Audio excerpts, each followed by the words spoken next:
ರಾಜಕೀಯ ಯಾರಪ್ಪನ ಮನೆ ಆಸ್ತಿ ಅಲ್ಲ. ಅಂಡ್ ಸಿದ್ದರಾಮಯ್ಯನವರು ಇನಫ್ ರಾಜಕೀಯ ಮಾಡಿದ್ದಾರೆ.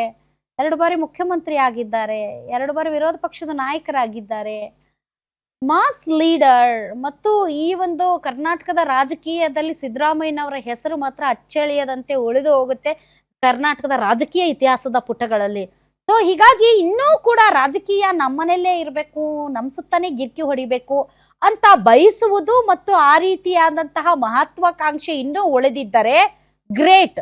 ಯಾಕೆ ಅಂತಂದ್ರೆ ಅವರು ಹೇಳಿದ್ದಾರೆ ಬ್ರೇಕ್ಫಾಸ್ಟ್ ಮೀಟಿಂಗ್ ಆದ್ಮೇಲೆ 2028ಕ್ಕೆ ನಾವಿಬ್ರು ಕೂಡ ಜೊತೆಯಾಗಿರ್ತೀವಿ, ನಮ್ಮಿಬ್ಬರ ನೇತೃತ್ವದಲ್ಲೇ ಚುನಾವಣೆ ನಡೆಯುತ್ತೆ ಅಂತ. ರಾಜ್ಯದ ಜನ ಸಾಕಪ್ಪ ಸಾಕು, 2023ರಲ್ಲಿ ಇಬ್ರು ಜೊತೆಯಾಗಿ ಚುನಾವಣೆಯಲ್ಲಿ ಗೆದ್ದು ಈಗ ಆಗ್ತಿರೋದ್ ಸಾಕು. 2028ಕ್ಕೆ either D K Shivakumar or you ಇಬ್ರು ಒಟ್ಟಿಗೆ ಹೋದ್ರೆ ಮತ್ತೆ ಮುಂದಿನ ದಿನಗಳ ಇದೇ ರೀತಿಯಾದಂತ ತಕರಾರು ಕಿತ್ತಾಟ ಇರುತ್ತೆ ಅಂತ ಜನ ಹೆದರ್ಕೊಳಕ್ ಶುರು ಮಾಡಿದ್ದಾರೆ. ದಯವಿಟ್ಟು ನೀವು ಇಬ್ರು ಅನ್ನೋದೇ ಒಬ್ರು ಅಂದ್ರೆ ಬೆಟರ್ ಅಂತ ಅನ್ಸುತ್ತೆ ಅಂತ.